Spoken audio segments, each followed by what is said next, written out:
Hi guys, it's me again in the same outfit. I figured I was here, why not film another video? So I am. So I'm going to talk to you guys about the book I just read in English class, A Tale of Two Cities by Charles Dickens. So A Tale of Two Cities is literally a tale of two cities, London and Paris, and it takes place before and during the French Revolution, a time of fear and terror and just absolute chaos in both Paris and London. And it's a family drama centered around this chaotic time in European history. Dr. Manette had been imprisoned in the Bastille for 20 years, and it's about how he is taken back to London and his relationship with his daughter Lucy and Lucy's loved ones. The plot was awesome. The novel is broken up into three parts: book the first, book the second, and book the third. And book the first, pretty interesting. Book the second got a little slow sometimes, especially at the beginning, but book the third, just wow. Wow. There's a nice balance between action and peace, and I really like that because sometimes too much action can be a bad thing, and obviously too much peace and nothing happening is a bad thing.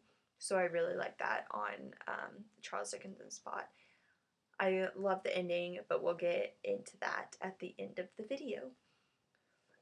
Let's talk about the writing. Wow, Charles Dickens' writing, he says a lot in a little. I mean, this is 400, 380 pages.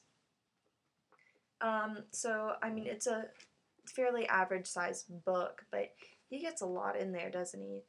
A lot of times it was hard to dissect the sentences and get what we needed to get out of there, but eventually we did, and I like the description and the metaphors he uses. And my favorite thing about his writing is his use of suspense, because apparently A Tale of Two Cities was serialized in the newspaper, and so only one chapter a week would come out in the newspaper, and so he needed to keep his readers reading.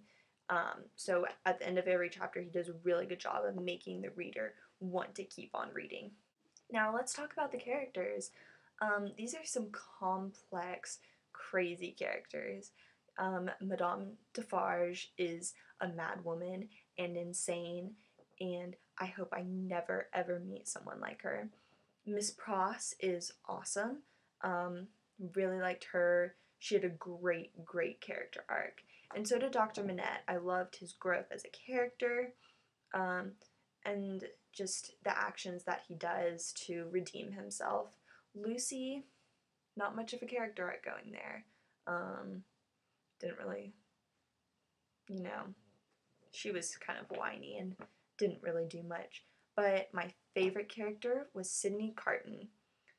Oh yes, Sydney Carton is the hero of the novel, and I love him for that.